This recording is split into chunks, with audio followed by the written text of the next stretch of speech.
galera, sou a professora Solange Terra de Ciências da Escola do Pensar. Em setembro desse ano, 2020, um satélite americano do projeto Starlink, ele retornou à Terra e quando ele entrou na nossa atmosfera, ele explodiu. Formando uma imensa bola de fogo que sua imagem foi vista aqui no interior de São Paulo. Como a ação pôde ser vista a olho nu no Brasil, foi filmada tanto por astrônomos quanto por curiosos. Alguns até acharam que se tratava de um OVNI, mas não, era um satélite. O que aconteceu? Seus destroços acabaram caindo aqui no nosso estado. Essa informação foi trazida pelo nosso aluno Caio. E aí surgiram várias dúvidas, tipo, o Brasil tem satélites próprios? Como que é? Para que servem os satélites? E esse Amazônia 1 já está pronto, já foi lançado? Bom, como não sabíamos sobre essas informações, pesquisamos e agora os alunos do 8º ano da Escola do Pensar prepararam um vídeo informativo para dar essas respostas para vocês. Mendes. Bom, para começar a falar sobre esse assunto, primeiro a gente precisa entender o que é um satélite. Um satélite é um veículo que fica orbitando o nosso planeta e ele retransmite sinais mandados da Terra para cá de volta, através de algumas antenas. A antena mais usada é a parabólica, porque ela tem um alto ganho que ajuda na hora dessa retransmissão. Bom, sobre essa questão de a gente ter satélites no Brasil ou não, pelo que eu pesquisei, a gente não tem nenhum satélite 100% nosso. Porém, nós temos 19 satélites que são emprestados de outros países, como Estados Unidos, Rússia e China. Seguindo o que o Mendes falou, existem 8 tipos de satélites, sendo o primeiro deles exploração, que ele é utilizado para fotografar fotos do espaço, explorar, principalmente nossa Via Láctea, que é o foco no momento. O telescópio Hubble, ele é o mais conhecido também, está em ativa até hoje. Temos também o satélite de observação, que é bem parecido com o de exploração, porém ele fotografa momentos reais da Terra, sobre a Terra. E o próximo é comunicação. Satélite de comunicação, no momento, ele é o mais usado por nós no dia a dia, porque ele envia mensagens, faz chamadas, etc.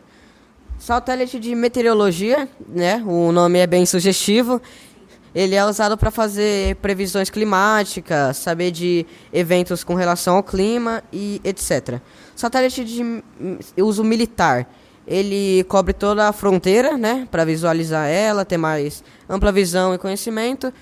Ele também é usado para fazer estratégias militares, muito importante também, e observação de território inimigo. É conhecido como satélite espião. Temos também estações espaciais, que também é um satélite, a Sim, estação espacial? É um satélite. Não como os outros, porque ela tem uma função para quem está no espaço, pesquisando. Ela serve para abrigar os astronautas, fazer pesquisa por lá, reportar o que está acontecendo na missão que eles estão fazendo, né? Também, por último, não menos importante, temos o satélite guerra, que ele é usado para armazenar mísseis e projéteis. Eu nem sabia que existia esse tipo de satélite. Ok. Uma coisa que você falou é sobre a estação espacial ser a maior do mundo. No caso, o maior satélite. Porque se ela é uma estação, eu acho que, em minha opinião, acho que seria uma estação, uma das maiores. Assim, existem vários tipos de tamanho de satélites, porém a estação espacial normalmente é maior do que os outros. Se não, também é maior. Voltando também um pouco, acho que você não citou, acho que eu posso ter desligado, mas você não falou sobre o agronegócio. Acho que não. O agronegócio está utilizando satélites para gerenciar e ajudar o agricultor para ver os lugares onde tem maior e menor produtividade. Então, se uma área está com menor produtividade, então o agricultor chega e fala assim, melhor a gente tirar tudo, plantar outra coisa. O satélite também é utilizado no agronegócio para aplicar, para ver, em questão de imagens, para ver onde pode ser aplicado insumos mais eficientes e também para localizar pragas. Vem com relatórios, projeções, bem interessante sobre isso. Salton, isso é uma coisa acessível a todos os produtores ou é uma coisa que só multinacionais, empresas e agricultores mais ricos têm acesso? Eu acredito, na verdade, que não. Acho que é uma seleção, né? Vamos supor, uma seleção, que são empresas tem muita grana, mas eu acho que eu tenho uma projeção, eu tenho uma expectativa que daqui a alguns anos provavelmente deve ser acessível como o nosso celular, né, que qualquer um pode ter. Então, acho que daqui aqueles empreendedores pequenos, aqueles fazendeiros pequenos, aqueles agricultores pequenos poderão ter uns relatórios em satélites. Boa tarde, nós estamos aqui no Laboratório de Integração e Testes do INPE, o LIT. Nós acabamos de fazer o teste de separação do satélite Amazônia. O teste de separação é um teste que a gente verifica e valida o dispositivo de separação que vai acoplado ao foguete e ao satélite. E na hora, antes de ele entrar em órbita, esse dispositivo tem que se separar. Mas também vocês sabem por que é tão difícil a gente ter um satélite brasileiro? Para vocês terem uma noção, o nosso Centro Especial de Pesquisas Espaciais, ele tem um orçamento de 30 milhões de dólares.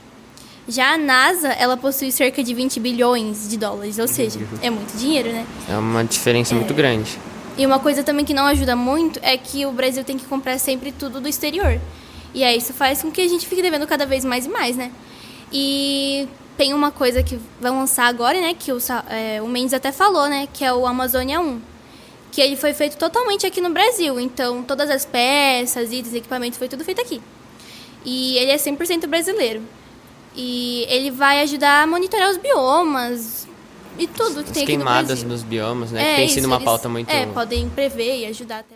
O Amazônia 1 leva um imageador similar ao dos satélites Cibers 4 e 4A, desenvolvidos em parceria com a China e atualmente em órbita, que fornecem imagens e dados para o monitoramento do desmatamento na região amazônica.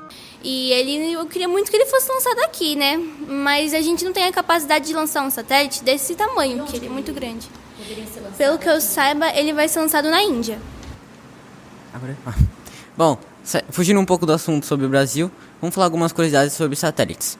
Bom, tô aqui para falar sobre o primeiro satélite feito pelo ser humano. O nome dele é Sputnik 1.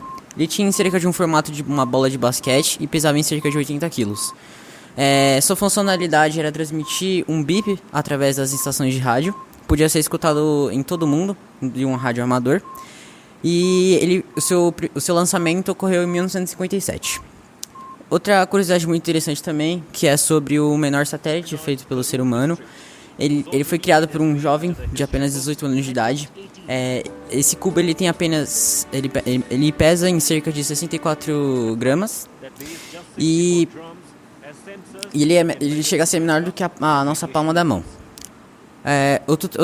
Outra curiosidade também muito interessante, que é sobre o maior satélite feito pelo ser humano, que até, tirando um pouquinho da dúvida que você teve entre você, Salton, e o Cauã, que é a Estação Espacial Internacional, ele é o maior, sim, ele possui cerca de 20 metros de altura e 109 metros de largura. Voltando. Outra curiosidade muito interessante também é que atualmente existem mais de 20 mil objetos lançados pelo ser humano no espaço. Starlink deploy confirmed.